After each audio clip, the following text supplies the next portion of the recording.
जब से कान्हा का जन्म हुआ है ना, मैं तब से देख रही हूँ, तब से हम पे कोई भी संकट आती है ना, तो अचानक से कोई अपरिचित हमारी सहायता करने आ जाता है और जाते समय कान्हा की आज्ञा लेके जाते है और कभी कभी तो इसे प्रभु बोल के जाते है।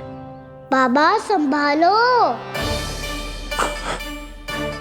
यशोदा, इस जानकी को चढ़ो है और विचित्र विचार तुम्हारे मन में है। अरे सब जानते हैं कि हमारा परिवार राजसी, तुम्हें पता ना चलते हो पर हमारे कान्हा को सब राजकुमार ही समझते हैं देखकर, इसीलिए उसे सम्मान देने के लिए सब ऐसा ही करते हैं, और कोई बात ना है।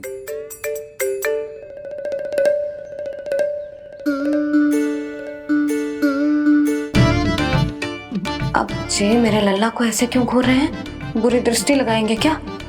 वैद्यराज जी, आपके सहायक तो गए, अब आप यहाँ क्यों?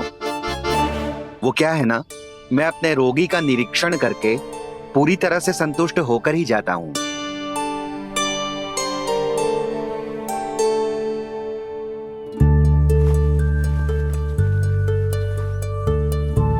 हाँ, संकेत तो अच्छे हैं, कल सुबह तक बिल्कुल ठीक हो जाएगी। धन्यवाद वैद्य जी।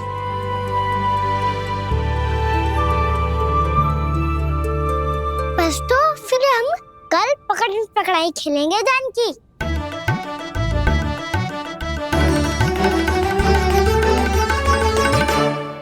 भानु, बंसी, जाकर उस क्षेत्र के चारों ओर बाड़ बनवा दो और वहां सूचना पट्ट भी लगा देना, ताकि जानकी के साथ जो हुआ है वो किसी और के साथ ना हो। शीघ्र जाओ। जी ठीक है।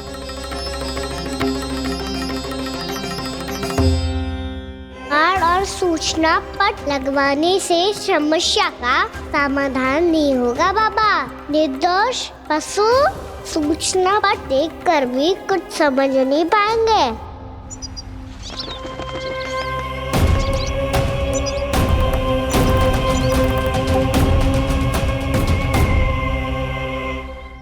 तो तुम्हारे कहने का अर्थ यह है कि व्योमासुर मारा जा चुका है और वो बालक अब भी जीवित है।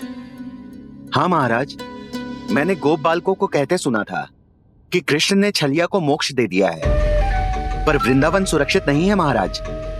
वो एक बहुत बड़ी समस्या से जूझ रहे हैं। कैसी समस्या? गांव के निकट क्षेत्र में किसी विषैले सर्प का निवास है। उसके विष का प्रभाव इतना भयानक है महाराज, जैसे विष ना हो, स्वयं हलाहल हो। मेरी कोई भी औषधि रोगी का उपचार नहीं कर पा रही थी। निकट के क्षेत्र में कहां है वो सर्प?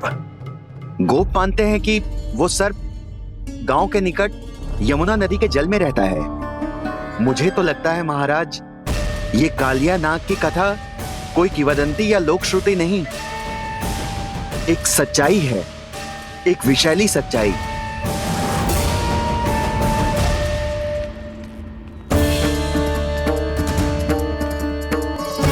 कालिया का सामना करने का समय आ गया है, पर उससे पहले मुझे बुलाना होगा उन्हें।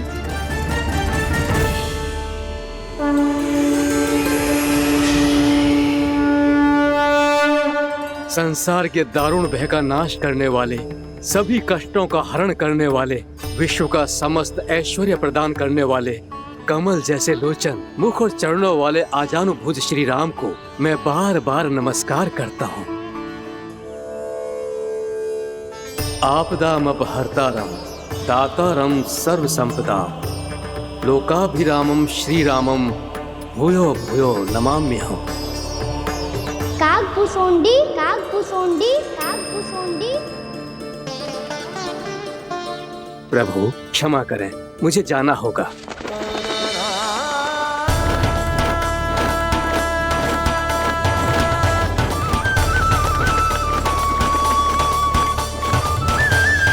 प्रणाम प्रभु। अनेक बार मैं आपके दर्शनों के लिए आया प्रभु। कभी नंद भवन के झरोखों से आपके दर्शन करके चला जाता था, तो कभी दूर किसी वृक्ष की आड़ से आपको निहार लिया करता था। आज आपने स्वयं मुझे बुलाकर धन्य कर दिया प्रभु।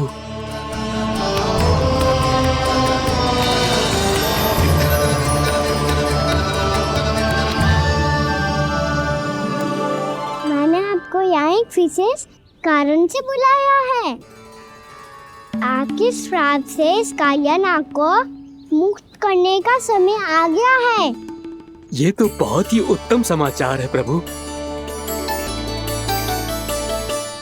इतने वर्ष बीत गए, मुझे आज भी स्मरण है वो दिन जब मैंने उन्हें श्राप दिया था। अपने क्रोध पर नियंत्रण खोकर बहुत बड़ी भूल कर दी थी मैंने प्रभु। बीती हुई घटनाओं पर दुखी होके कोई लाभ नहीं है। हमें भविष्य की ओर देखना होगा।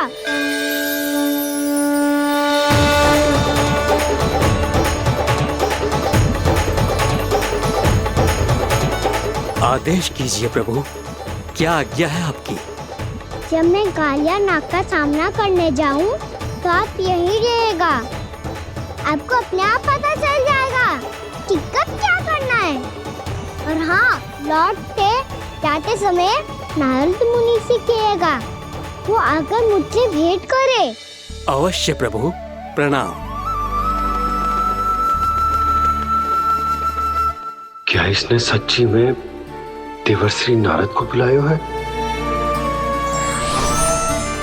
नारायण नारायण, आपको संदेश भेजने की आवश्यकता नहीं थी। आप स्मरण करते और मैं चला आता। तुम्हारा कल्याण हो नारद।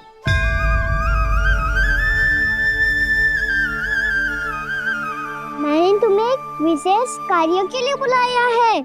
आज्ञा दीजिए प्रभु। तुम्हें एक बार फिर कंस से भेंट करनी होगी। विचार कीजिए महाराज, क्या आप बिना किसी शंका के कह सकते हैं कि कौन सी पंखुड़ी पहली है और कौन सी आठवीं? उस दुष्ट से भेंट करना स्वयं कीचड़ में उतरने के समान है प्रभु। कमल पुष्प प्राप्त करना हो तो कीचड़ में उतरना पड़ता है नारद। आपका आदेश तो मैं स्वप्न में भी नहीं टाल सकता प्रभु। कंस कालिया नाग के बारे में जान गया है, पर वो उसका सामना करने का साहस नहीं कर पाएगा। मैं आतुर हूँ प्राप्ति, मूर्ख नहीं। मेरी बुद्धि फिर नहीं गई है। मैं स्वयं उस कालिया जैसे महाविषैले सर्प के सामने खड़ा हो जाऊं और अपने ही काल को आमंत्रित कर लूं। तो फिर अपने लाभ के लिए उसका प्रयोग करने का कोई और उपाय सोचिए स्वामी। कुछ ऐसा कीजिए कि यमुना नदी का पूरा जल विषैला हो जाए और वृंदावन वासी उसका उपयोग करे, और आपका काल कहलाने वाला वो बालक स्वयं काल के गाल में चला जाए। उत्तम उत्तम सुझाव है प्राप्ति। अब मुझे उस कालिया तक पहुंचने का मार्ग ढूंढना होगा। उसको विवश करने का कोई उपाय ढूंढना होगा, क्योंकि व्यक्तिगत रूप से उससे भेंट करना असंभव है। असंभव। आप सही कह रहे हैं प्रभु। कंस में उतना सामर्थ्य नहीं कि वो कालिया नाग का सामना स्वयं कर सके। वैसे तो कालिया गरुड़ देव का भी सम्मान नहीं करता, तो फिर वो कंस का सम्मान क्यों करेगा भला? नहीं करेगा, पर कंस तुम्हारा सम्मान अवश्य करेगा नारद। तुम्हारी बातें भी सुनेगा और मानेगा भी। ये मेरी योजना का बहुत ही महत्वपूर्ण भाग है। तुम कंस के पास जाओ और कहो कि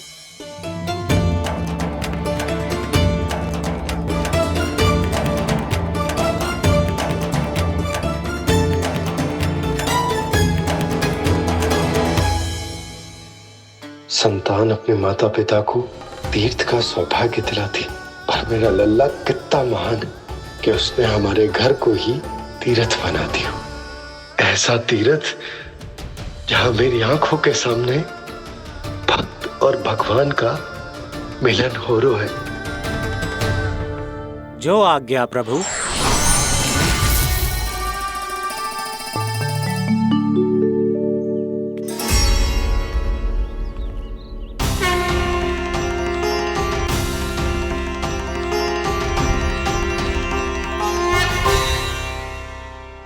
बाबा। कान्हा, ये सब क्या चल रहा है? पहले काग भुसुंडी जी और फिर जे नारद जी। क्या योजना बना रहे हो तुम? कान्हा, बता ना लल्ला, क्या सोच रहे तू? कान्हा देख, अगर तुझे अपने बाबा को ना बताना हो ना, तो अपने भक्त को बता दे। क्या सोच रहे हो लल्ला? क्या करने वाले हो आप?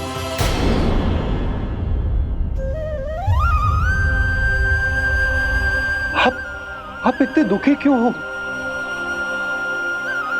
कान्हा, कान्हा, क्या होगा? क्योंकि मुझे आभास हो गया है बाबा, समय आने वाला है। कौन सा समय आने वाला है लल्ला? शीघ्र ही सब कुछ बदलने वाला है। भैया को मेरा सत्य पता चल जाएगा बाबा।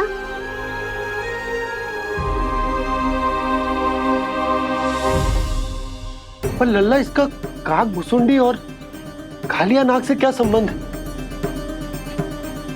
ऐसा क्या हुआ था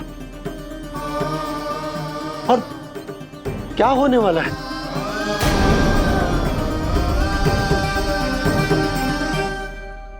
जो होने वाला है बाबा, उसका संबंध उससे है जो सैकड़ों वर्ष पहले हुआ था। महर्षि भृगु के एक वंशज थे वेद शिरोमुनि, जो विंध्याचल की पहाड़ियों में साधना कर रहे थे। तभी वहाँ अश्वशिरा नाम के एक दूसरे मुनि आमंत्रण के बिना ही आ गए। कितना सुंदर और शांतिपूर्ण आश्रम है। यहाँ प्रभु की साधना करने में बहुत आनंद आएगा। शीघ्र ही अश्वशिरा मुनि उपस्थिति के कारण होने वाले व्यवधान से बाध्य होकर वेद शिरोमुनि ने अपनी आंखें खोली। कौन हो तुम और यहाँ क्या कर रहे हो? आपके आश्रम में बहुत शांति है मुनिवर। साधना करने के लिए बहुत ही उत्तम स्थान है ये। मैं चाहता हूँ कि मैं भी यहाँ। आप यहाँ साधना करना चाहते हैं, लेकिन इतना भी नहीं जानते कि किसी के आश्रम में प्रवेश करने से पहले उसकी आज्ञा लेनी चाहिए। आप ये भी नहीं जानते कि यदि कोई यज्ञ कर रहा हो तो बिना अनुमति के वहाँ प्रवेश करने से उसकी यज्ञ साधना भंग हो सकती है। आप क्या साधना करेंगे मुनि? आप तो साधना के योग्य ही नहीं हैं। इतना अपमान! एक मुनि के मुख से इतने कड़वे शब्द शोभा नहीं देते। मैं तुम्हें श्राप देता हूँ, जितनी विषैली तुम्हारी जिह्वा है उतने ही विषैले सर्प बन जाओ तुम। और ऐसा सर्प जो सांस भी ले तो निकट का वातावरण दूषित हो जाए। तुम्हारे इस दुस्साहस के लिए मैं तुम्हें श्राप देता हूँ कि तुम अभी इसी क्षण कौवा बन जाओ, और ऐसा कौवा जो कांव कांव करके अनर्गल प्रलाप करता रहे।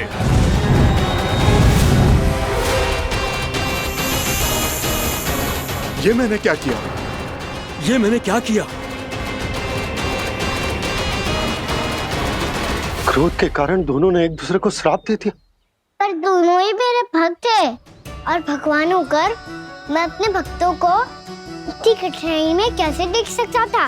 इसीलिए जिस संकट में उन दोनों ने अपने आप को फंसा लिया था, उसका समाधान करने में मैं उनके पास गया।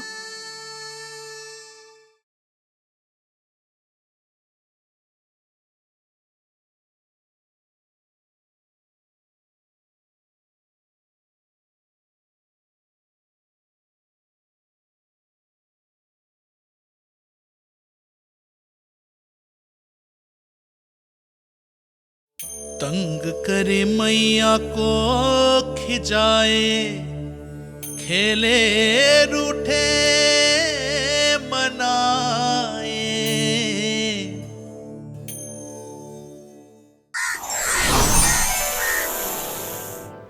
देखिए ना प्रभु, ये क्या हो गया हमसे? हमारी रक्षा कीजिए प्रभु, मार्ग दिखाइए हमें। क्रोध पर नियंत्रण ना होने के कारण आप दोनों ने एक दूसरे को बहुत ही भीषण संकट में डाल दिया है। आप दोनों ही तपस्वी, तप के बल से दिए गए आपके श्राप को लौटाना भी संभव नहीं है। प्रभु कोई तो उपाय होगा, हम आपके शरण में हैं प्रभु। अपराध तो हमसे हुआ है प्रभु, पर अब आपसे ही आशा है। कुछ ऐसा कीजिए भक्त वत्सल, जिससे हम दोनों के श्राप का प्रभाव कुछ कम हो जाए। आप दोनों ही मेरे भक्त हैं, इसलिए आपकी पीड़ा का निवारण करने का एक उपाय है मेरे पास। वेद शिरामुनि, जब आप कालिया नाग बनेंगे तो आपको मेरे चरणों को अपने शीश पर धारण करने का सौभाग्य मिलेगा। और अश्र शिरामुनि, आप काग योनि होने के बाद भी आप श्रेष्ठतम ज्ञान और सर्वाधिक यौगिक सिद्धियों के स्वामी होंगे और प्रवचन दिया करेंगे। इसके बाद अश्वशिरा मुनि काक भुसुंडी बन गए, जिन्होंने आगे चलकर स्वयं गरुड़ देव को रामायण सुनाई। और मुनि वेदशिरा, महर्षि कश्यप और देवी कत्रियों के पुत्र कालिया नाग बनकर जल में। और अब वही कालिया नाग जमुना जी में, जिनके कारण जानकी के प्राण लगभग चले ही गए थे। अब कालिया नाग को उचित स्थान पर भेजने का समय आ गया है बाबा। पर ये तो अच्छी बात है कान, वेद शिरा मुनि को दिया हुआ तुम्हारा वचन भी पूरा हो जाएगा, जमुना जी की शुद्धि भी हो जाएगी। इस सब के बाद भी तुम दुखी क्यों हो? क्योंकि इसके बाद मैया के सामने मेरा रहस्य खुल जाएगा बाबा। उन्हें पता चल जाएगा कि उनका बालक कोई साधारण बालक ना है। भविष्य में जो होने वाला है उसे सबके सामने घटने से रोकना मेरे लिए भी संभव ना होगा। मैया को सब पता चल जाएगा। क्या पता चल जाएगा रे मुझे?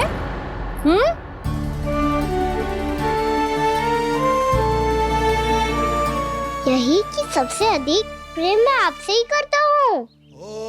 अब बस भी कर, चलो भोजन के लिए बुलाने आई थी तुम दोनों को। भूखा थोड़े ना रहने दूंगी अपने लल्ला को, मेरा लल्ला दुर्बल हो जाएगा ना। आप खिलाओगे तो ही खाऊंगा।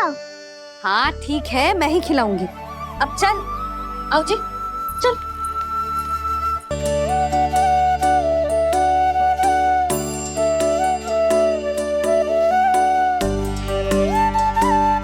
मैया खेलो ना मेरे साथ।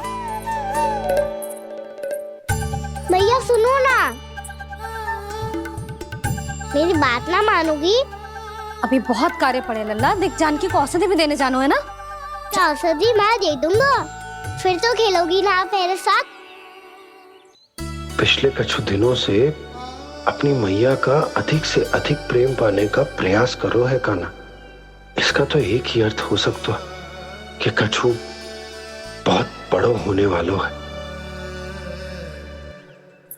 कान्हा रुक जा लल्ला। कान्हा क्यों तंग कर रहा है? मैया को पहन लेना। कान्हा, कान्हा, ये क्या करो तूने?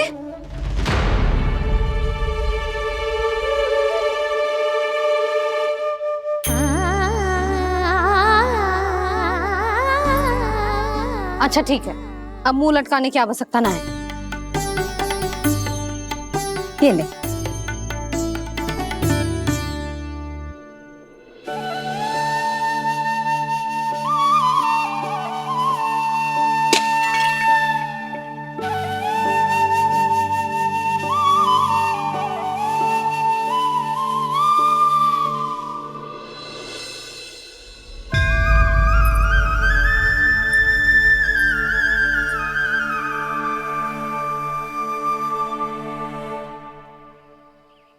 तंग करे मैया को खिजाए, खेले रूठे मनाए, लीला अनोखी करके शरारत, कान्हा दंड भी पाए।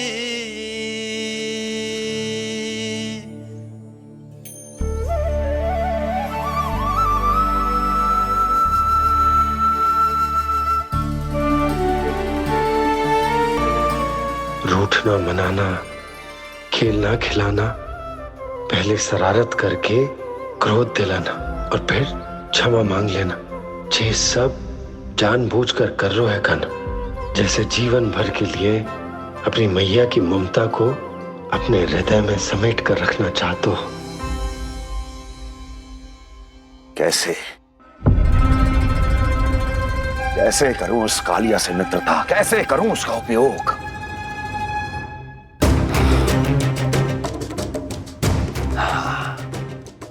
उस पर आक्रमण कर देता हूं और उसे किसी ना किसी तरह से यह विश्वास दिला देता हूं कि यह आक्रमण उस विष्णु अवतार ने किया है। फिर वो क्रोध में आकर सारे वृंदावन वासियों को अपने विष से समाप्त कर देगा। उचित है, ये उचित है।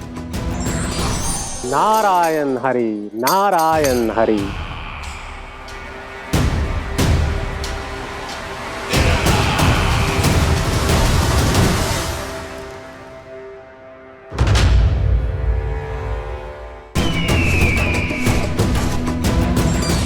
नारायण हरि, नारायण हरि।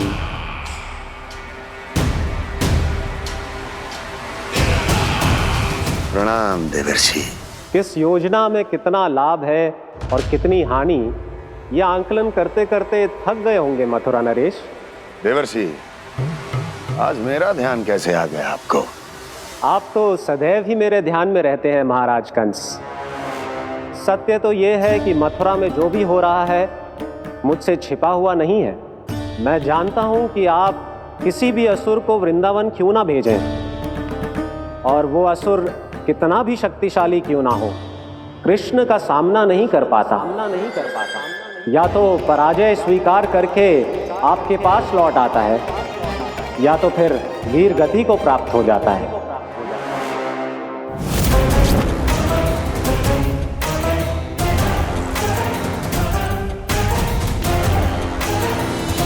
वाह, मुझे मेरी असफलताएं स्मरण कराने आए हैं, मेरे घाव को खुरेदने आए हैं, उन पे नमक छिड़कने आए हैं। मित्र को शत्रु समझने की भूल मत कीजिए महाराज कंस। मैं तो आपकी सहायता करने आया हूं। हाँ, और मेरी सहायता। कृष्ण विष्णु अवतार है, आप विष्णु के भक्त हैं। मैं हूं विष्णु द्रोही, फिर भी तो आपके आराध्य को हानि पहुंचाना चाहता है, उसकी सहायता करना चाहते हैं आप। क्या आप निश्चित रूप से कह सकते हैं कि आप ब्रह्मांड के सभी नियमों को अच्छी तरह समझते हैं? अवश्य। आपके लिए बस इतना ही जानना पर्याप्त होगा कि मैं जो कुछ भी कर रहा हूं उसके लिए मेरे व्यक्तिगत कारण हैं। मैं तो बस आपके हित में पिछली बार की तरह एक सुझाव लेके आया था, पर यदि आप मेरा सुझाव सुनना भी नहीं चाहते तो आपकी इच्छा। नारायण हरि, नारायण हरि। कारण चाहे जो हो, इनके पिछले सुझाव के कारण ही आज मेरे शत्रुओं की संख्या कम है। अन्यथा मैं देवकी के अन्य पुत्रों को भी जीवित छोड़ देता, और आज वो सब अपने भाई के साथ मिलकर उसकी शक्ति को अनेक गुना बढ़ा देते। ठहरिए देवऋषि,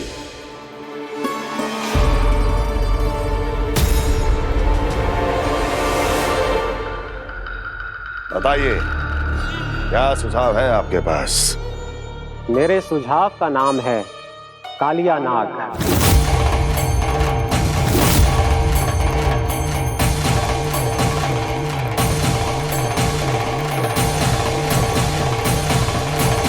उसके विषय में मैं जानता हूं देवर्षि।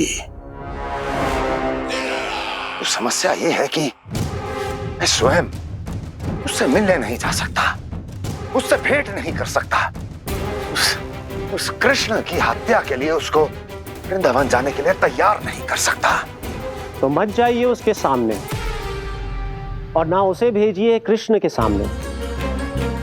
हर बार आप किसी न किसी असुर को अपने शत्रु के क्षेत्र में भेजते हैं, जहां शत्रु उसका सामना करने के लिए पूरी तरह से तैयार होता है और आपका असुर मारा जाता है। इस बार शत्रु को युद्ध स्थल चुनने का अवसर मत दीजिए महाराज। इस बार योजना का जाल ऐसे बुनिए कि कृष्ण स्वयं उसके पास जाने के लिए विवश हो जाए। कालिया नाग स्वयं काल है, मृत्यु का दूसरा नाम है। उसके विष का उपयोग अपने लाभ के लिए कीजिए महाराज। वैसे कालिया के विष की अधिकता का अनुमान तो होगा ही आपको।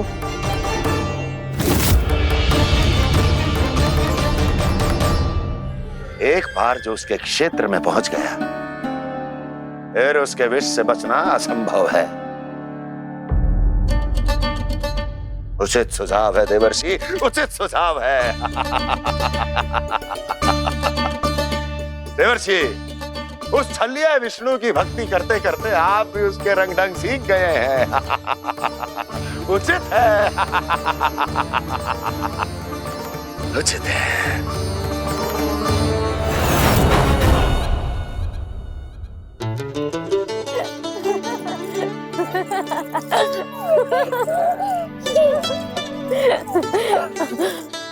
बस बस, बहुत आनंद ले लियो लल्ला।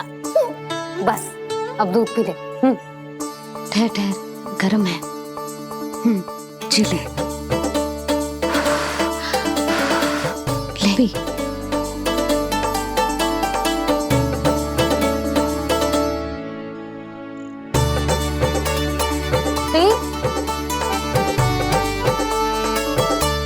मैं ना होती तो ना जाने क्या होता तेरा। अपने आप दूध भी ना पी सकते है, भावला कहीं का। आपकी इस प्रेम के लिए तो मैं धरती पे आया हूँ मैया। मैं भी यही सोच रहा हूँ यशोदा कि तुम ना होती तो मेरा क्या होता। इसी बात पे थोड़ा दूध और कजू खाने को दे दो। अरे मैं तो भूल ही गई। तनिक ठहर जाओ जी, दूध पी लेना तो आपके लिए भी कछु ले आती हूँ।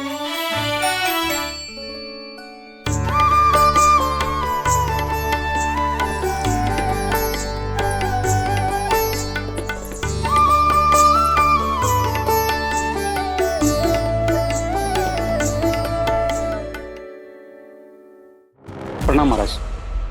आपकी आज्ञा के अनुसार बिल्कुल वैसा ही पत्र तैयार किया है जैसा आप चाहते थे।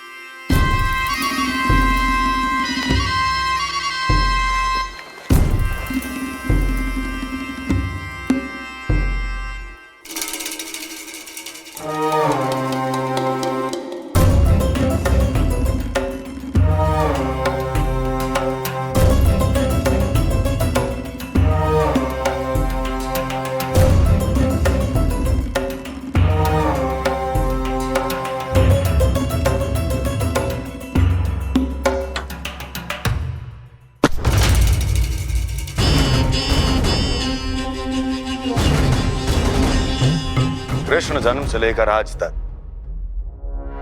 ये मेरी सबसे महत्वपूर्ण योजना है।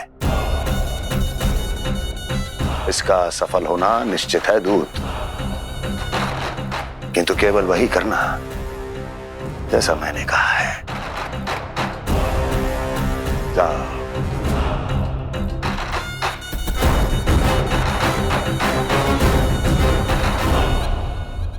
कान्हा,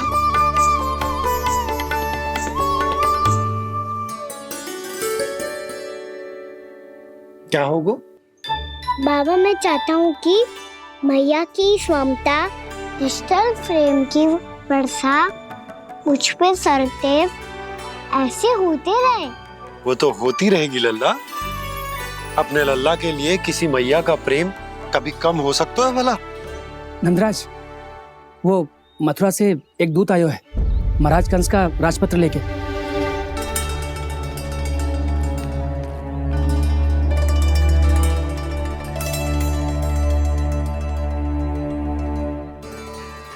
कान्हा अब क्या करने वाला है? तेरे बाबा कहाँ गए? हाँ?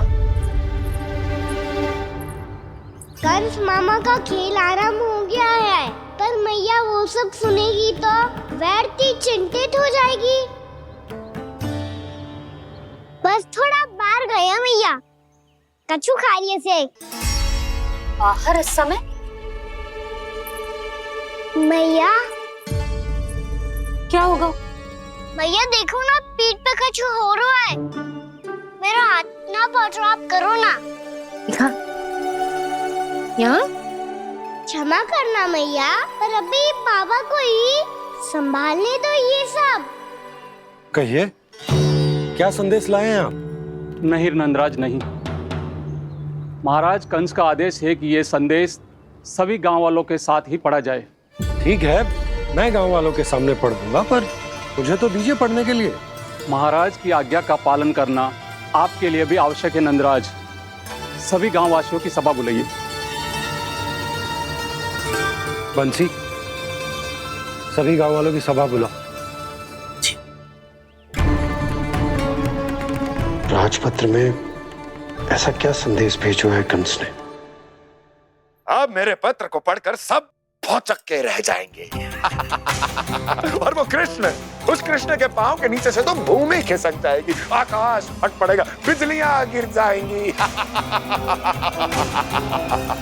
प्राप्ति, ओ प्राप्ति, कंस का पत्र।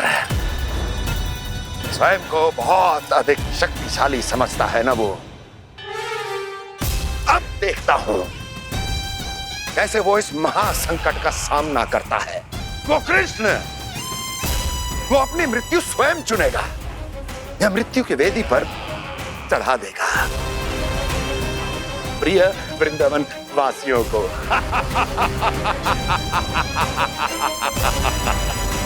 अब आएगा आनंद प्राप्ति, अब आएगा आनंद। सबको इकट्ठा करवा के ही पढ़वाएगो। अवश्य ही कोई विशेष संदेश दिया होगा कंस ने। मैं भी यही सोच रही हूँ सुलक्षणा जीजी, कछु ना कछु तो विशेष है, पर जे हो क्या सकता है? हाँ, बात तो सही है। ऐसा कहाँ हो सकता है? सभी गांव वासियों के सामने कहा जाए, कछु तो विशेष अवश्य लग रहे हैं। बाहर तक कोलाहल क्यों हो रहा है? मैया, मैया, अब क्या होगा? मैया देखो ना, सर पे कछु हो रहा है। लल्ला, नारायण ने तुझे हाथ दिए हैं ना? पीठ की बात अन्य थी। अपने सिर की सेवा स्वयं कर। सर पे तो हाथ पहुंच रहा है ना?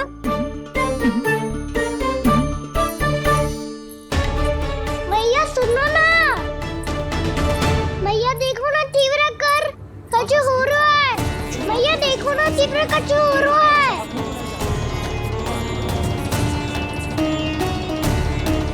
सब लोग आ चुके हैं, अपना संदेश सुनाइए आप। गोपराज नंद और सभी वृंदावन वासियों को सूचित किया जाता है कि मथुरा अधिपति और आप सभी के महाराज कंस ने कल सुबह भव्य पूजा का आयोजन किया है। इसके लिए राज्य को वृंदावन के क्षेत्र के निकट यमुना नदी के मध्य में खिलने वाले 1 कोटि कमल के पुष्पों की आवश्यकता है। इसीलिए आप सभी को यह आदेश दिया जाता है कि ये सभी कमल के पुष्प प्रथम पहर से पहले राजसभा में पहुंचा दिए जाए। इतने सारे वो भी प्रथम पहर से पहले कैसे हो सकते हैं? यदि आप ऐसा करने में असफल रहे तो इसे राज आज्ञा का उल्लंघन माना जाएगा और राजद्रोह के आरोप में आप सभी को कड़े से कड़ा दंड दिया जाएगा। स्मरण रहे, यदि कल की पूजा में इन 1 कोटि कमल के पुष्पों का ना पहुंचने के कारण कोई व्यवधान आया तो समस्त वृंदावन वासियों को दोषी माना जाएगा और पूरे गांव को निवासियों सहित धूल में मिला दिया जाएगा। कल प्रथम पहर तक का ही समय है आप सबके पास।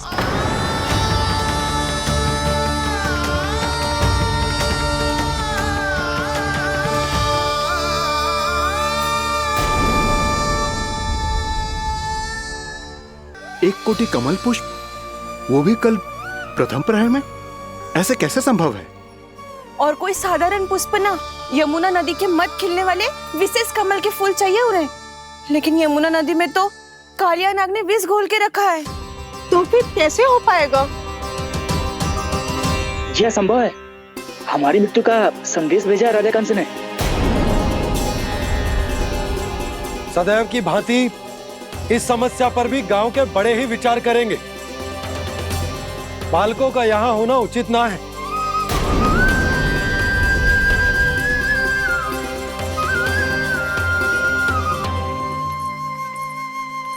लल्ला ले, जे गेंद ले, जा अपने सखाओं के साथ खेल। सुबह उज्जवल, मधुमंगल वसंता, देखो भैया ने क्या दिया है। चलो खेलें, बहुत आनंद आएगा आज।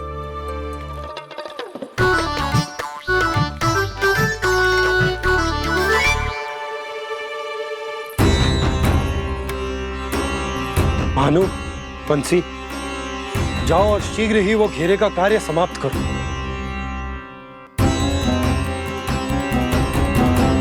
पर कछु ना कछु तो करना पड़ेगा ना। पर हम कर ही क्या सकते हैं? पुष्प लाने को और कोई उपाय है भी तो ना। मैं चला जाऊंगा जमुना जी में। वैसे भी मेरे जीवन के कितने दिन शेष बचे हैं। गांव के लिए, समाज के लिए कुछ करके मरूं, तभी तो शांति मिलेगी। ना काका, यदि आप उस विषैले जल में छलांग लगा भी दोगे, किंतु 1 कोटि कमल पुष्प एकत्रित कर पाना आपके लिए संभव ना है। इससे अच्छा है कि मैं चला जाऊं। यदि मैं मर भी गया तो मेरे पीछे रोने वाला कोई ना है। किसी को कहीं जाने की आवश्यकता ना है।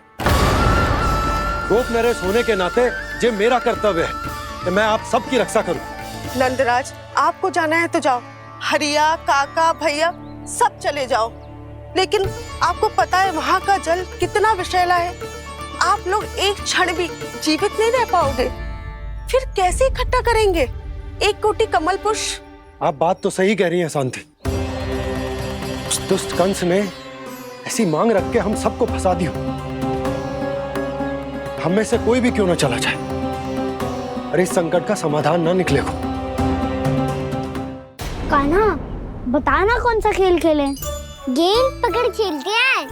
पर एक बात सुन लो सब, कोई भी तीव्र गति से ना फेंकेगा गेंद को।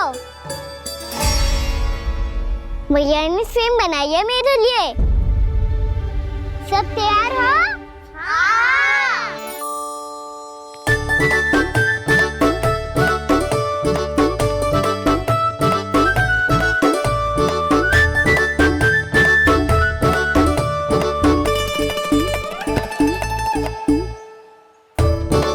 मुझे दो, मुझे दो।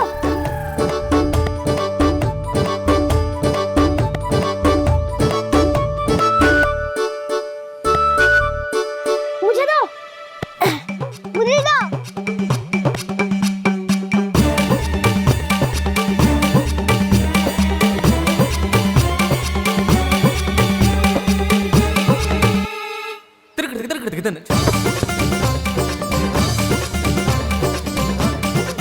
कान्हा, इतनी धीरे से फेंकेगो तो कैसे आनंद आएगो?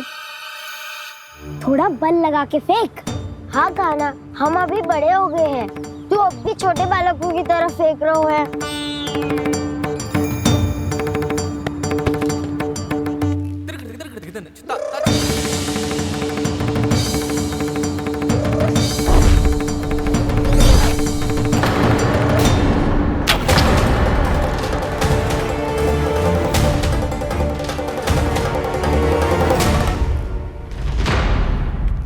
दीदी जी क्या करो कान्हा? गेंद तो डूब गई।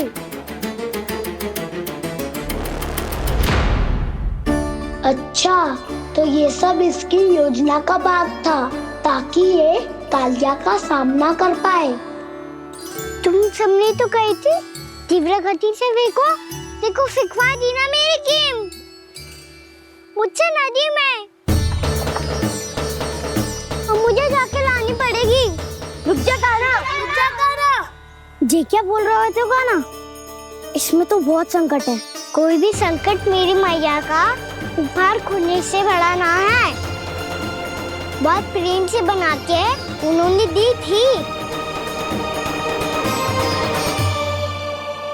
हे नारायण, कोई उपाय समझ में ना आ रहा है। मैया, अब कैसे करेंगे हम अपने गांव की रक्षा? कीड़े पड़ेंगे उस दुष्ट को। यदि उसके कारण किसी के प्राण चले गए तो कौन सा फल मिलेगा उसे इस पूजा का? तुम सही कह रही हो यशोदा। और हमारे पास कोई और दूसरा विकल्प भी तो ना है। यदि हमने मथुरा की राज आज्ञा का पालन ना किया तो इसका दुष्परिणाम पूरे गांव को भुगतना पड़ेगा।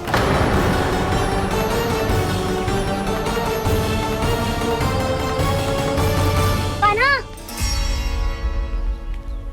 तुम्हें पता है कि तू भगवान है, दिव्य है, बहुत शक्ति है तुझ में, पर फिर भी हम तुझे विषैले जल में ना जाने दे सकते।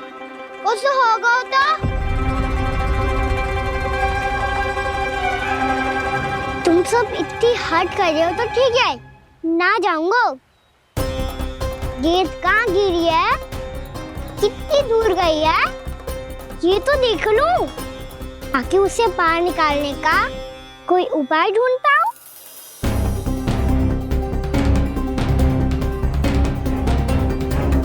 हाँ।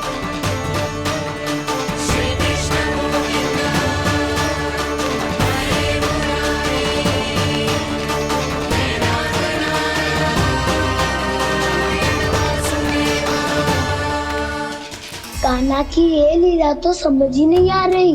पहले इसने देवश्री नारद को मथुरा जाकर कंस को भड़काने के लिए कहा, फिर स्वयं ही दुखी भी हो गया कि अब इसका रहस्य सबके सामने खुल जाएगा।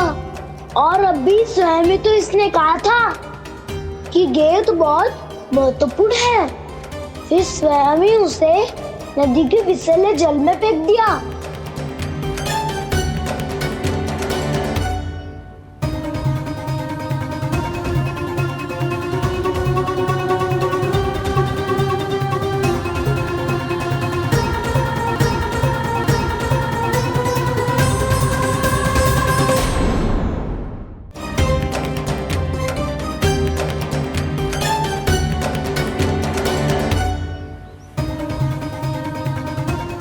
कान्हा, तू ऊपर क्यों चढ़ रहा है? अरे ऊंचाई से देखूंगा तभी तो गेंद दिखेगी।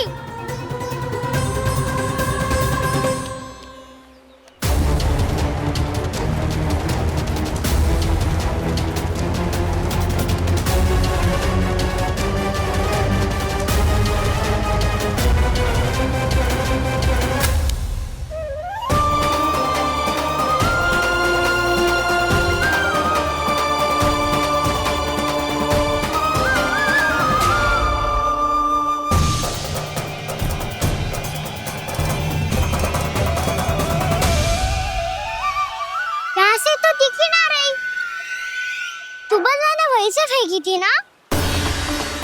ना, वहाँ से फेंकी थी। कहाँ से? नहीं कहना वहाँ से। समझ ना आ रहा, ठीक बताना कहाँ से फेंकी थी?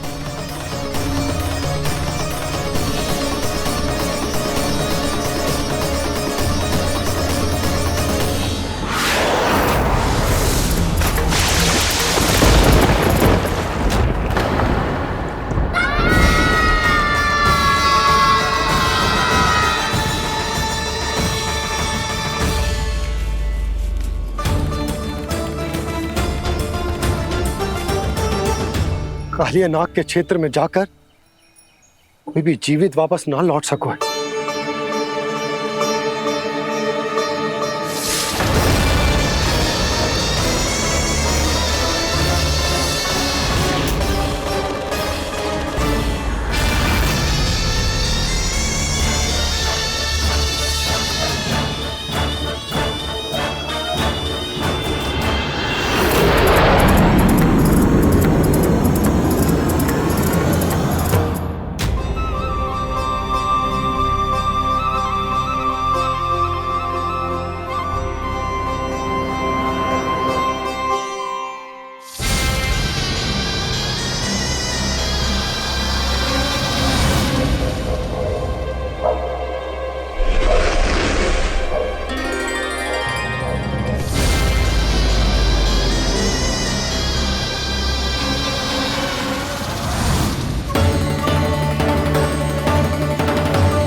कालिया नाग तो उसे देखते ही निकल जाएगा।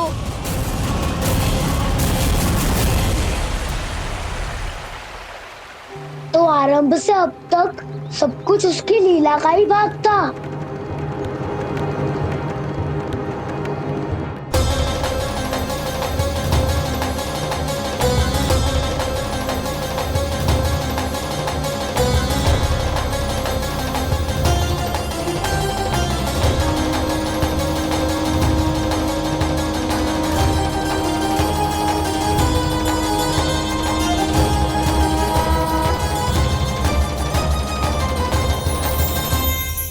इतना सुंदर रूप, मन मोहने वाली मुस्कान, अद्भुत तेज और भगवान जैसी दिव्यता।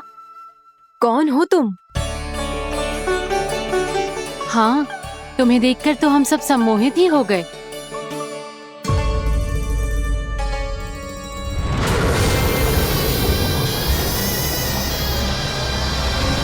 तुम जो भी हो बालक, वापस लौट जाओ। हमारा हृदय तुम्हें ही देखते रहना चाहता है, किंतु यदि हमारे पति जाग गए तो तुम्हें अवश्य हानि पहुंचाएंगे। ये बहुत विषैले है बालक, कालकोट जैसे भयानक। इनके विष से तुम नहीं बच सकोगे। नंदराज, कालिया नाग के विष का प्रभाव बढ़ते ही जा रहा है। पहले 8 कोस तक उसके विष का प्रभाव था, अब तो 1 योजन से अधिक क्षेत्र में फैलो है। जल पीने के प्रयास से अनेक पशु मारे गए हैं और नदी के निकट के वृक्ष और वनस्पति सब नष्ट होने लगे।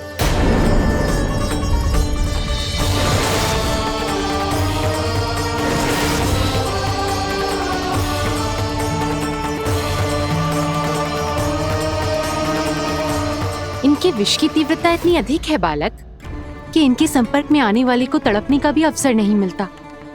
इनके विष की अग्नि क्षण भर से भी कम समय में प्राणवायु को जलाकर राख कर देती है।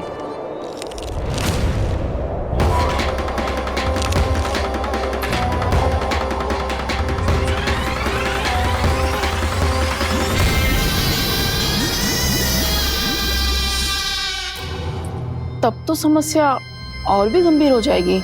मैंने तो सुनो है कि कालिया नाग कम से कम 2 योजन लंबा है, सैकड़ों फन है उसके।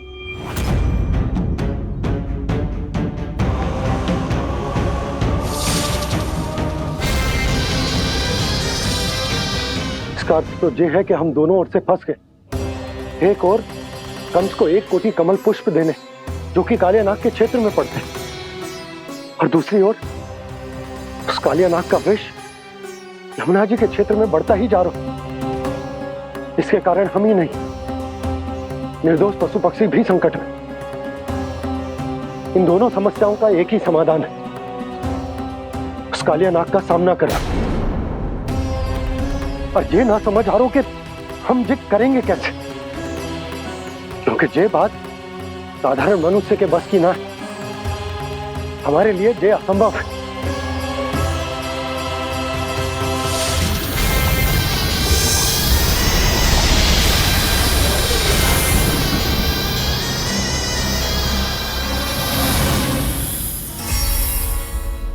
अब तो तुमने अपनी आंखों से भी देख लिया बालक, ये कितने विषैले हैं। नींद में भी विष उगलते हैं। इससे पहले कि तुम्हें कुछ हो जाए, चले जाओ यहाँ से, मान लो हमारी बात। आप सब मुझे जानती भी नहीं और फिर भी मेरी इतनी चिंता कर रही हैं आप। माँ की ममता भेदभाव नहीं जानती। तुम भी किसी के पुत्र हो और हम सब भी माँ हैं।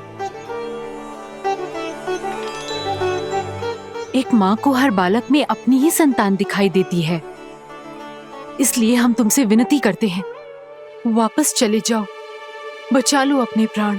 मेरी चिंता मत कीजिए, मुझे कुछ नहीं होगा। होगा, अनर्थ होगा यदि ये उठ गए तो।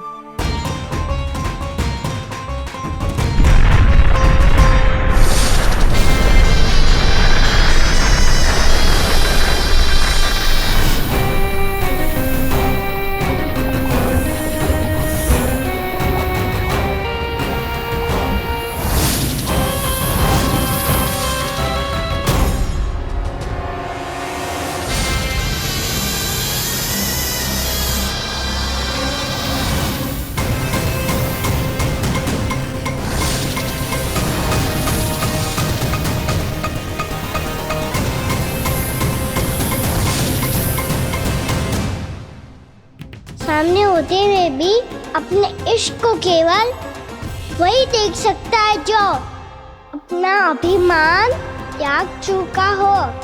पर पूर्व जन्म में मेरा भक्त होने के नाते मेरा सत्य स्वरूप देख पाने में मुझे इसकी सहायता करनी चाहिए।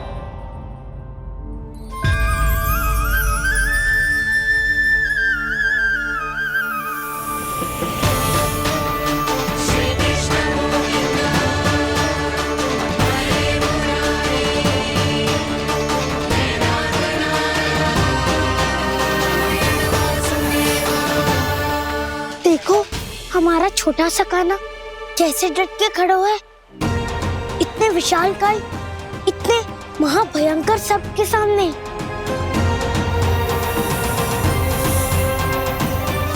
ये कोई भगवान नहीं है जो इसके सामने हाथ जोड़ रही हो तुम सब।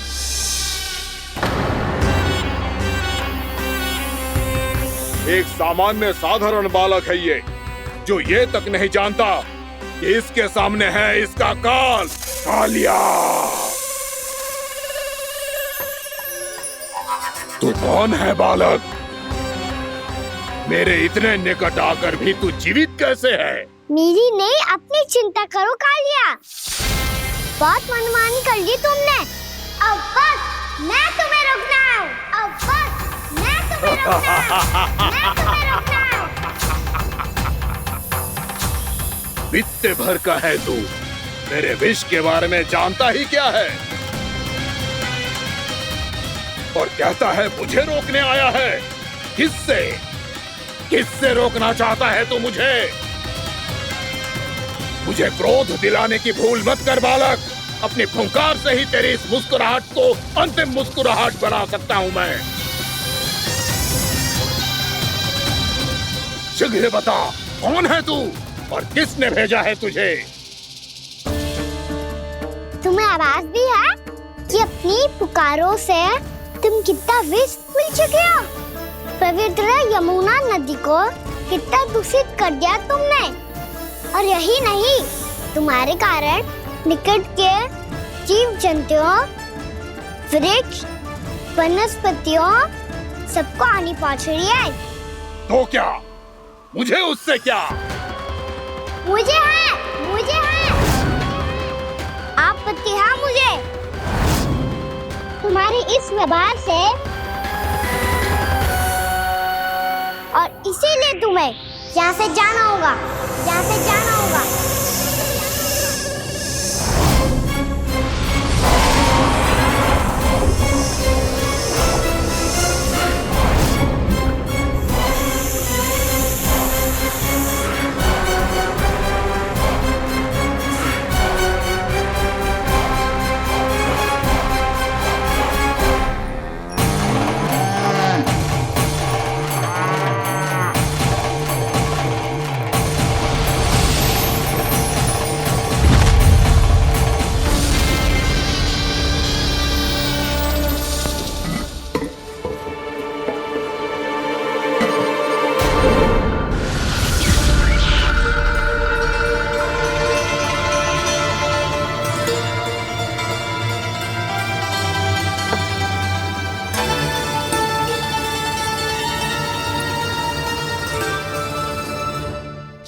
मुझे आदेश देने का साहस भी कैसे किया तूने? इस क्षेत्र को मैंने अपना राज्य बनाया है, मेरा परिवार रहता है यहाँ, और तू मुझे यहाँ से जाने के लिए कह रहा है? हाँ, क्योंकि तुम्हारे यहाँ रहने के कारण अन्य जीवों को हानि हो रही है, और मैं ऐसा नहीं होने दे सकता। मैं तो बस वही कर रहा हूँ जो एक सर्प का स्वभाव है। विष फैलाना स्वाभाविक है मेरे लिए, इसलिए मुझे चुनौती मत दे बालक। चुनौती तो मैं दे चुका हूँ कालिया। अब तो बस तुम्हें स्वीकार करनी है।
चेतावनी दे रहा हूँ, यहाँ से चले जाओ,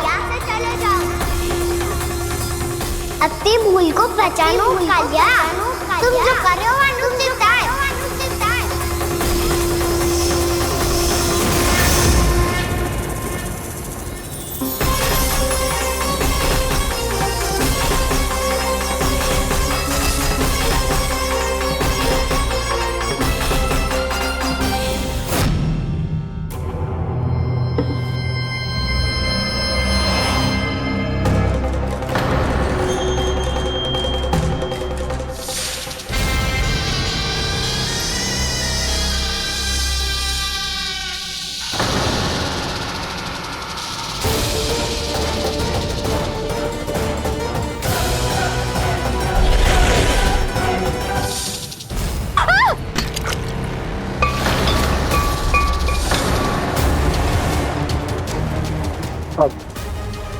मैं आता हूँ। क्या हो गया सुधा? मुझे आवाज हो रहा है जी, कछु ना कछु गड़बड़ है। यशोदा, जो समस्या हमारे सामने है, हम सभी उसका समाधान खोजने में जुटे। तुम विश्वास करो, मैं कोई ना कोई समाधान अवश्य ढूंढ लूंगा। हम कैसे भी करके वो कमल के पुष्प उस कंस तक पहुंचा देंगे। नाना, समस्या उससे कहीं अधिक है, उससे कहीं अधिक बड़ी, उससे कहीं अधिक भयानक है।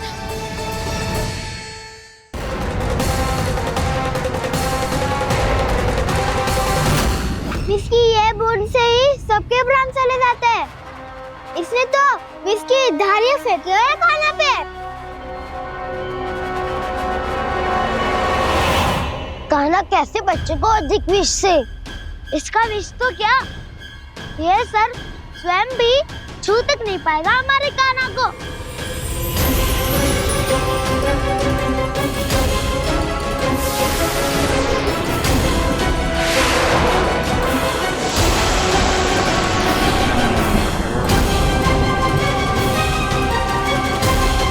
तुम्हारे सखा को, मेरे भाई को कोई हानि नहीं पहुंचा पाएगा। ये कान्हा का सत्य चाहे जो हो बलराम, पर अभी तो जो एक बालक ही है ना।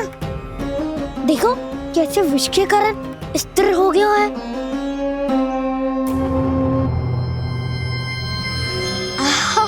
हाउ सर्फ ने कितनी आसानी से अपनी पूंछ से बांध लिया है। मुझे यहाँ से भगाना चाहता था ना तू? अब मैं तुझे दिखाऊंगा अपना सामर्थ्य। ये मूर्ख किसे बांधना चाहता है अपनी पूंछ में? उन्हें जिनका विस्तार सारे ब्रह्मांड में है, या उन्हें जो स्वयं अनंत है? पर देवराज, प्रभु ऐसा करने ही क्यों दे रहे हैं कालिया को?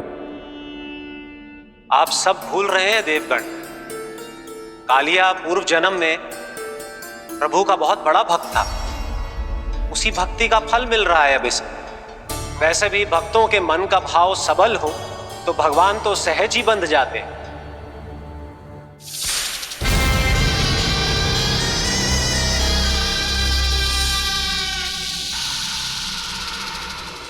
बलराम, तुमने ही तो कही थी कान्हा को कछु ना होगो। देखो दुष्ट ने चारों ओर से जकड़ लियो है।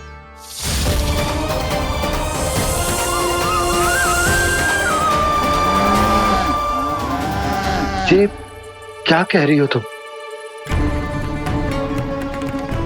सुधा जी, क्या हुआ? घबरा क्यों रही हो आप?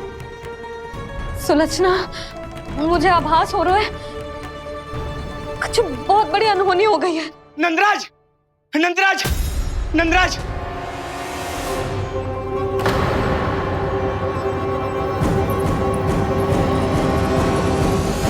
नंदराज, कान्हा ने जमुना नदी में छलांग लगा दी है। कान्हा ने जमुना नदी में छलांग लगा दी है। कान्हा ने जमुना नदी में छलांग लगा दी है।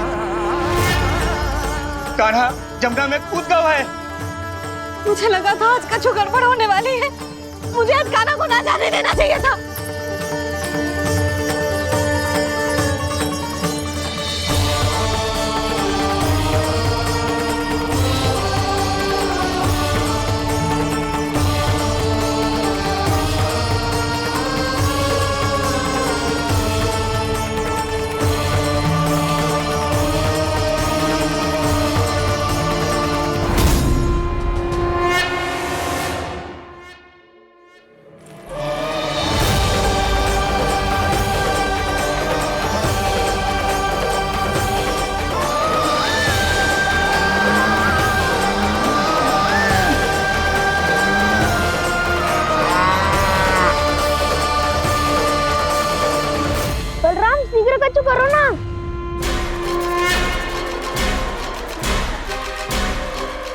कुछ भी करो पर कान्हा को बचाओ।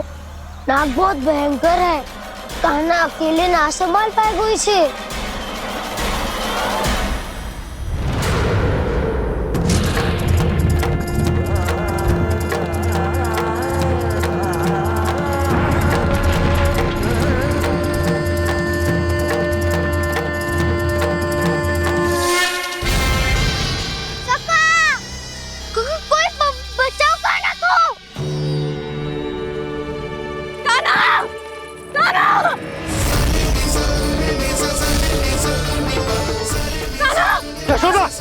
यशोदा रुको। छोड़ दो मुझे, छोड़ दो मुझे। जीजी संभालो, बावली हो गई क्या? जीजी संभालो। कान्हा, कान्हा।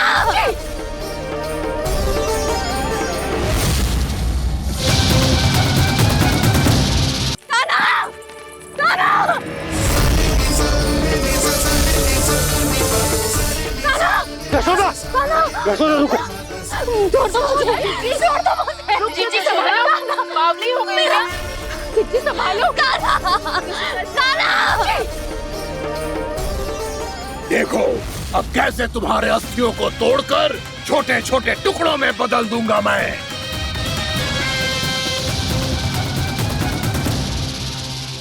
जी आप जाओगी तो आप भी फंस जाओगी।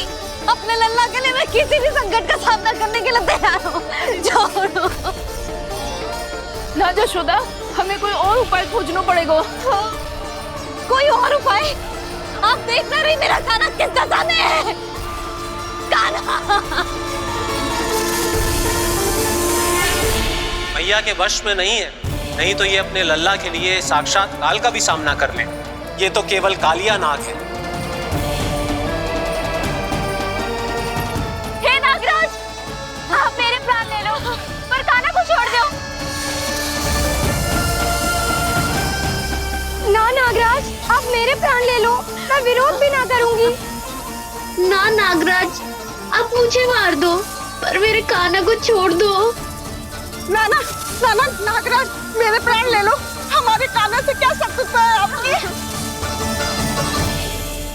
प्रभु के लिए जो प्रेम यशोदा मैया के हृदय में है, वही इन सभी गोपियों के हृदय में भी है।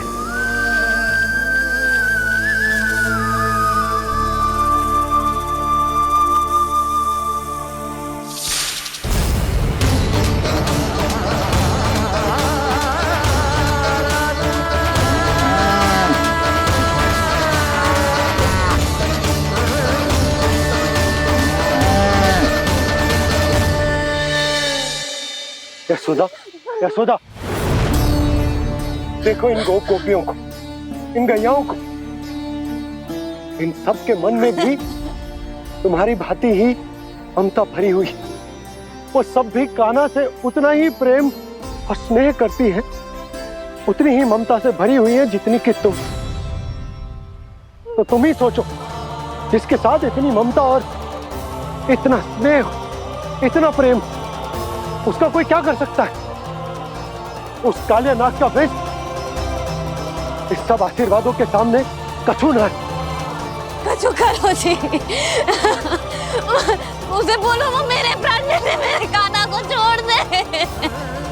यशोदा,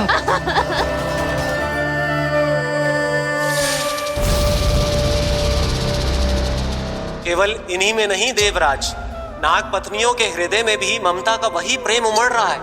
देखिए। मैं आपके हाथ जोड़ती हूँ स्वामी, इस बालक को छोड़ दीजिए। ये अवश्य ही कोई दिव्य आत्मा है स्वामी। हम आपसे विनती करते हैं स्वामी, इस नन्हे बालक को हानि मत पहुंचाइए स्वामी। मेरी पत्नियां मेरे ही शत्रु के लिए विनती कर रही हैं।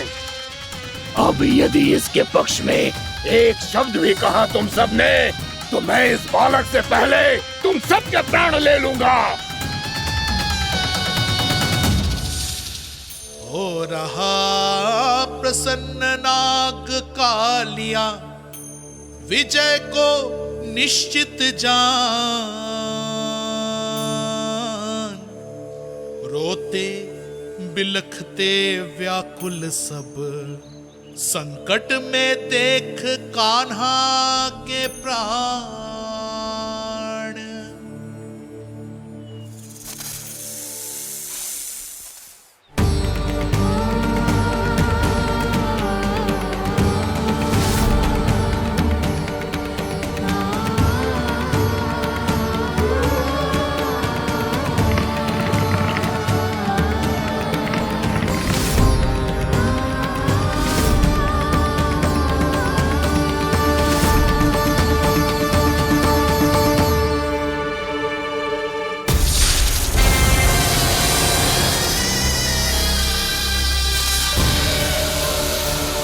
कुछ करो जी, मेरे लल्ला को बचा लो, कोई तो कुछ करो। जीजी संभालो जीजी। यशोदा, यशोदा तुम शांत हो जाओ, मैं कान्हा को वापस लेकर आऊंगा, मैं रक्षा करूंगा उसकी। ना नंदराज, नंदराज नहीं, कम से कम आप तो समझो नंदराज, कालिया के पास आप जाओगे तो आप भी फंस जाओगे।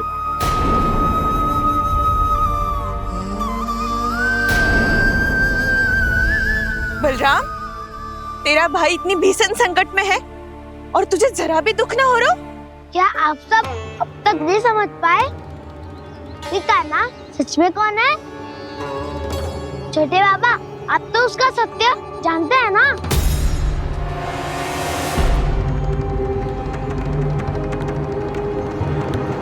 मानता हूँ कि आप सब कान्हा के रहस्य के बारे में नहीं जानते, पर क्या उसके जन्म से आज तक घटी एक से बढ़कर एक विचित्र घटनाओं को भी भूल गए हैं आप सब?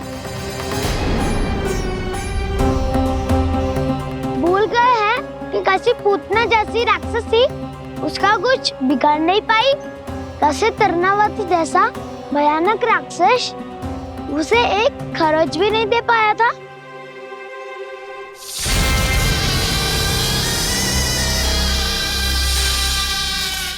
आप सबने अपनी आंखों से देखा था ना, बकासुर से कान्हा की रक्षा करने देवता स्वयं आए थे, पर सत्य तो ये है कि वो सभी देवता भी उस असुर के सामने असमर्थ हो गए थे। तब कान्हा ने बहुत ही आसानी से उस भयंकर असुर का वध किया था, एक ही बार में धराशायी कर दिया था उसे। तो आप सभी सोचिए, बार बार ऐसे असाधारण कार्य करने वाला बालक साधारण कैसे हो सकता है? अब तो आरंभ से ही सारा सत्य जानते हैं छोटे बाबा। रहस्य छुपाने में सदैव कान्हा की सहायता करते आए हैं आप, और आज आप स्वयं ही उसके सत्य को भूल रहे हैं। और तुम सब भी तो जानते हो कान्हा की शक्तियों के बारे में, तो क्या तनिक भी विश्वास ना है अपने सखा पे? बलराम जी, तू क्या कह रहे है? मैंने जो कहा उसका एक एक शब्द सत्य है छोटी माँ। यदि प्रभु की इच्छा हुई तभी कुछ ही क्षणों में सब कुछ अपनी आंखों से स्वयं अनुभव कर लेंगे आप।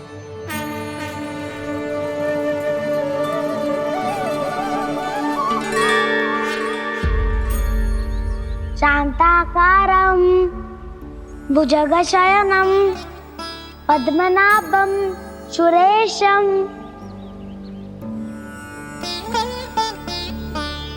विश्वाधारं गगनसदृशं मेघवर्णं शुभांगं लक्ष्मीकान्तं कमलनयनं योगी वीरध्यानगम्यं वन्दे विष्णुं भवभयहरं सर्वलोकैकनाथम्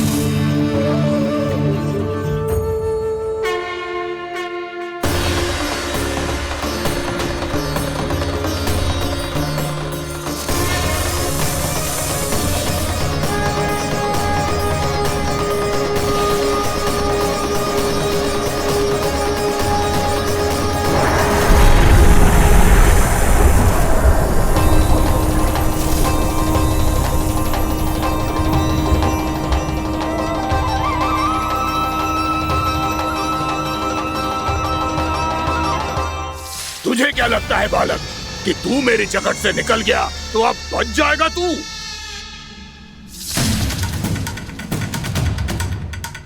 मेरे विष से अपनी प्राण रक्षा करने में सफल रहा, मेरी जकड़ से भी छूट गया, पर मेरे दंश से नहीं बच पाएगा।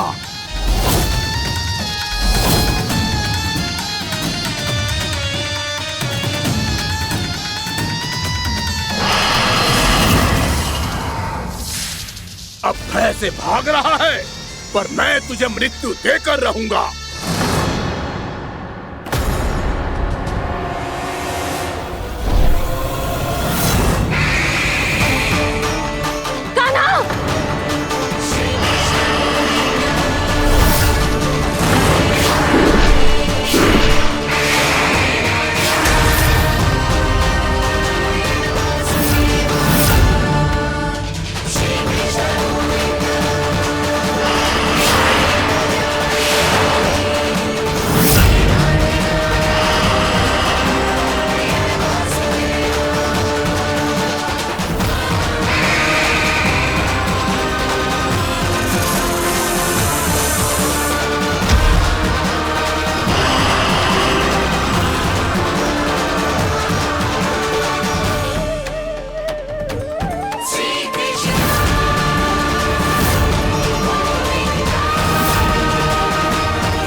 मेरा नन्हा सा कान्हा कितनी देर भाग पाएगा?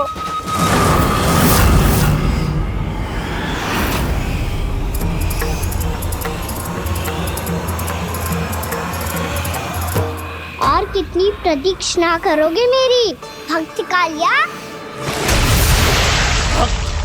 भक्त नहीं, काल हूं मैं तेरा।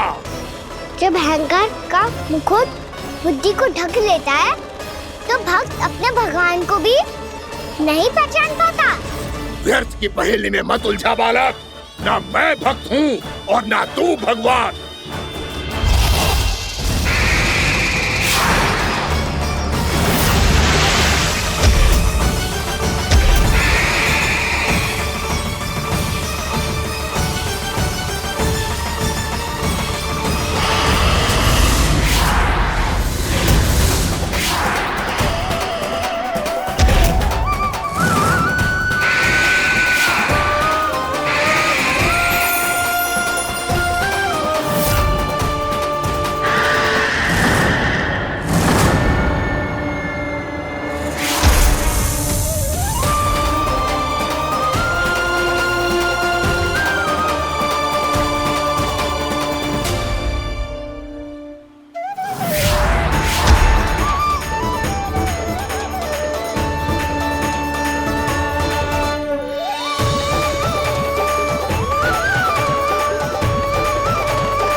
जिसके लिए इतने व्याकुल हो रहे थे, उसे छूकर कालिया नाग का हलाहल जैसा विष भी चरणामृत बन गया है और यमुना जी के जल में फैल चुके विष के प्रभाव को भी नष्ट कर रहा है।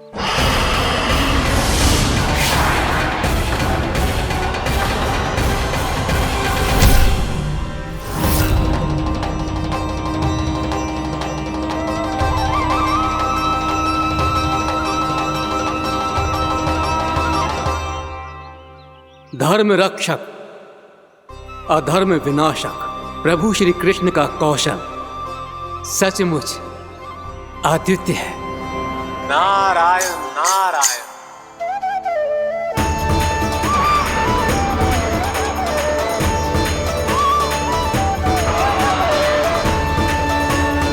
मेरा भार तुम्हारे भीतर के अहंकार का प्रतीक है कालिया। अब तुम्हारा अहंकार, तुम्हारा अनपान मेरे पाँव के नीचे है और तुम्हारी पूंछ अर्थात तुम्हारे प्राण मेरे हाथ में। अब तुम क्या करोगे भक्त?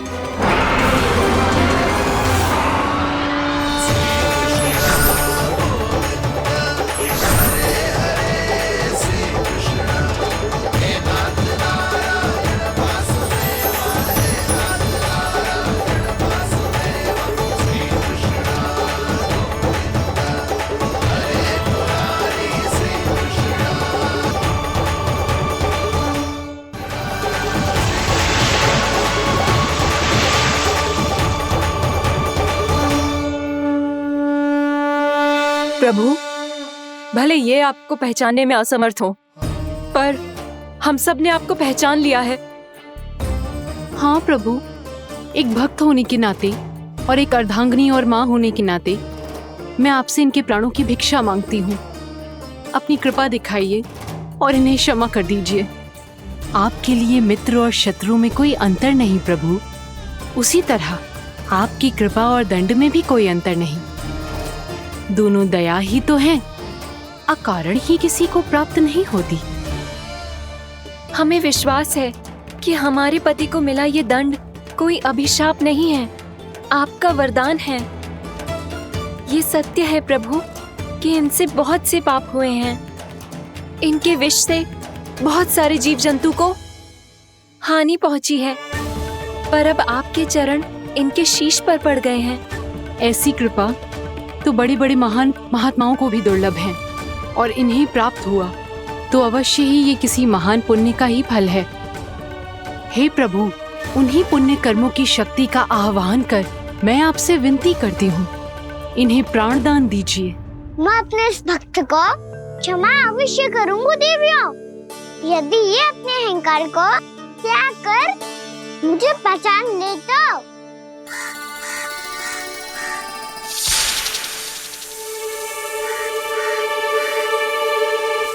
मैं तुम्हें श्राप देता हूँ, जितनी विषैली तुम्हारी जिह्वा है उतने ही विषैले सर्प बन जाओ तुम।